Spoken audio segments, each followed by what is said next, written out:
We left off in the middle of example 3 for 9.3. We had already figured out the whole mean together, so you should have all of the shoe prices written down and divided by 8, since there are 8 different types of shoes on sale in the picture on page 405 in big green. And we did figure out that the mean was 48.5, and we were going to go on to find the median and the mode, so that's where we're going to pick up. When you're going to try to figure out the median, remember the most important thing you have to do first is that you have to put all of your data values in order from least to greatest.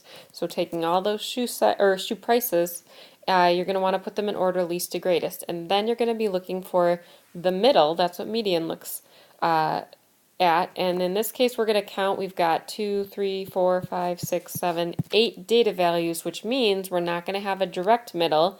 So we'll go 1, 2, 3, 4 in this way, and 1, 2, 3, 4 in this way, and that would leave us at these two as our middle values. And so we're going to have to add those two values up, 37 plus 45, and divide by 2. Do the side math for 37 plus 45 if you need to. You'll find that it should be 82, which you'll divide by 2. And again, set up the long division for that, please. And figure out that 82 divided by 2 is 41. So the median shoe price, the direct middle shoe price of this set would be $41.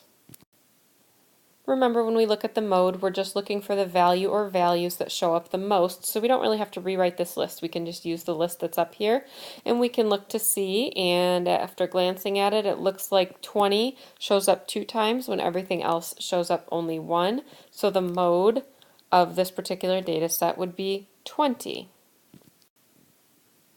The name of this example is called Choosing the Best Measure of Center. So now that we've found the mean, median, and mode, we're going to try to figure out which one is actually the best description of sort of the average value of the shoes that are on the display there. So one way to do this is to set up a dot plot. And remember that when we do a dot plot, we start with a number line, and we do remember to add to the number line a label, and then we figure out what to count by. And in this case, the prices go anywhere from $20 being the cheapest value, but they go all the way up to $122. So we're going to have to make it kind of a long line. So we're going to count by tens.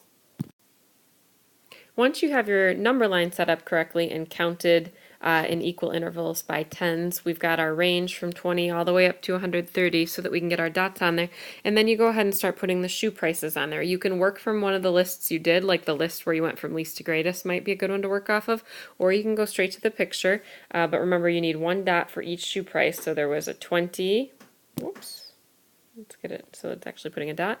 There was a $20 shoe, and then there was another $20 shoe, and then there was a $31 shoe. So on those, because we haven't done many like this, make sure that your 31 goes just a little bit to the right of the 30, but obviously not quite to the 40. So you don't want it directly on top of the 30 because it's not $30. For instance, the next one's $37. So that's going to be more than halfway to 40, so probably closer to this mark right here. And you're going to want to fit them in as best you can. Go ahead and finish the dot plot for this one, and then we'll take a look at how this can help us choose the best measure of center.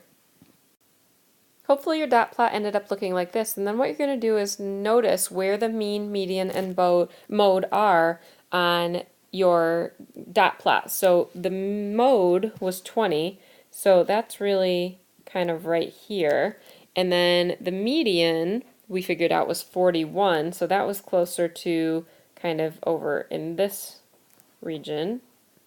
And then the mean itself we figured out was 48.5, so that was probably closer to over here for the mean. And again, we're looking for which is the best measure of center, and we can kind of look at where everything is grouped and clustered.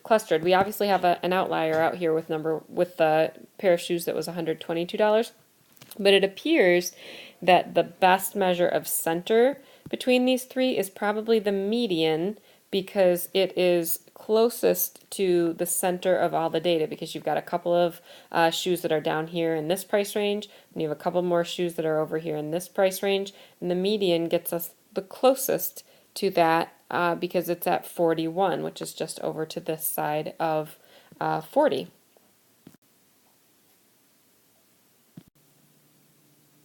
In example 4, we're going to be working on removing the outlier and seeing how it affects the mean, median, and mode. And so they first ask us to identify the outlier from example 3, which was the shoe price example that we just finished. And if you look back to your notes or look at the prices again, hopefully you'll notice that the outlier was that $122 price because it was so much higher than all of the other shoe prices. So to help us do this, we're going to organize a little table. And you don't have to copy this list of numbers down because yours is right above you in your notes. I just put it here to kind of remind you.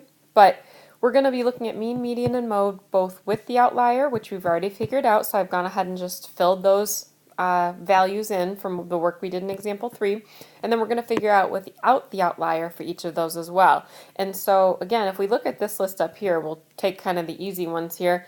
If the outlier was 122 and we were to take that out of the data set, it wouldn't change the mode because all of these values would still be shown one time except for these 20s. So the mode is still going to be 20 here.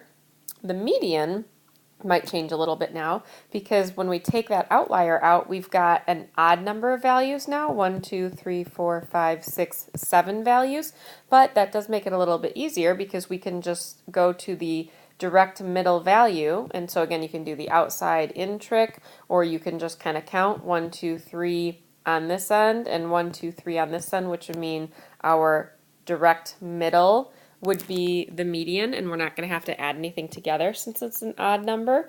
And so the median this time without the outlier would be 37.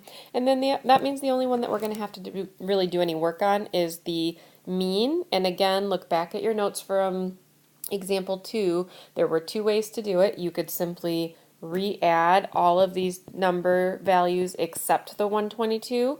And then when you go to divide, make sure you divide it by 7 and not 8. Or you can figure out the original sum on example, or from example 3, and that was 388. And then you would have to subtract the outlier, so it was 388 minus 122, since that was the outlier. And then once you do the side math on that, then you would divide it by 7 values. So, or excuse me, by 7. There were 7 values. So go ahead and figure out the mean. You can calculate it on your paper and figure out what the mean without the outlier is. And after you do all your calculations and your side math, whether you used the shortcut like we did here or whether you just added all of these values except the 122, you should have come up with a mean of 38.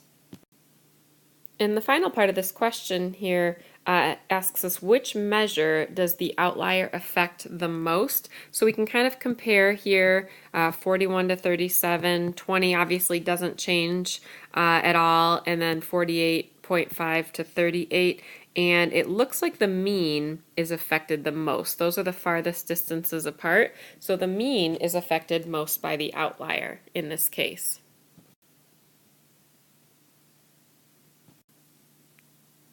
For example 5, we're going to be changing the values of a data set. And the question says the prices of 6 video games at an online store are shown in the table down here. The price of each game increases by $4.98 when a shipping charge is included. And they want to know, how does this increase affect the mean, median, and mode? For this example, I'm actually going to let you go ahead and get a calculator or use the calculator more likely on your Chromebook to figure this out. We're not always going to have this option, but just because we're adding up money prices with some decimals, I'm going to let you do that to shorten it this time around. So what I'd like you to do is, as you pause the video, actually find the mean, the median, and the mode for this set of data values, and then compare your work to mine and see if you match up.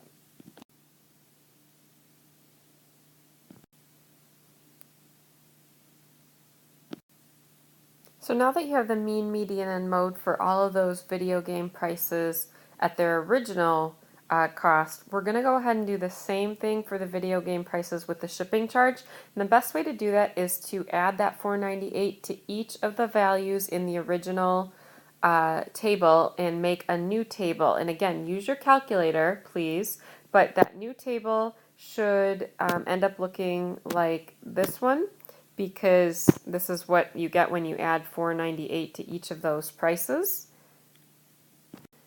And the next step is to do the same work we did with mean, median, and mode, but again, this time we're going to do the mean with this new price list going on. So you're going to want to calculate, and again, feel free to use the calculator this time, calculate what the mean of this set of numbers would be, then what the median and the mode would be. A little different than the outlier because you can't just do any quick tricks of subtracting. You have to add 498. You had to add 498 to each of these prices, which means you're going to have to calculate all new values here. So there's the new mean with the 498 added to each price of the video game. There's the new median after the shipping charge was added to each video game. And the mode is only changing again because there are two values that were originally the same price. So when you add the same shipping charge of $4.98 to each of them, they end up being the same. So $58.40 is your new mode. So the next step is that you're going to want to set up a table where you can compare the original prices of the video games to the prices with the shipping charge added with the mean, median, and mode. And again, at this point, we've already done the work. You're just filling in the mean that we found for the original video game prices and then the mean that we found when we added the shipping charges. Same for median, same for mode. And then lastly, we're going to just compare each column to each other by finding the difference. And of course, difference means subtraction. So for the mean, the difference would be taking 40.75 and taking away 35.77. And since we don't want to have to get into negative numbers, make sure you start with the more expensive one, which is going to come from the shipping charge. And again, I'm going to let you use your calculator this time while we're speeding things up just to get the hang of it. But you do need to remember how to subtract decimals correctly. But if you plunk this into the calculator, you should find that there is a difference of $4.98. And then I'd like you to complete the same comparison for median and mode, and then we will look at what that means. So when you complete the median and the mode, you should find that each one of them has a difference of $4.98.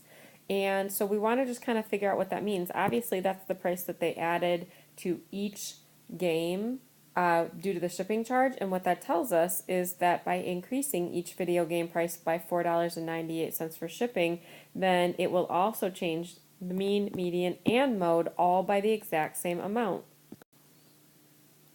And as you're noticing the relationship here, we're going to have different times where this might apply. For instance, if I was grading all of your chapter tests and I decided to give everybody bonus points, let's say I gave everybody 3 bonus points, it would obviously change everybody's overall scores, just like it did between the two tables. There was the original and then the new one with the shipping charge.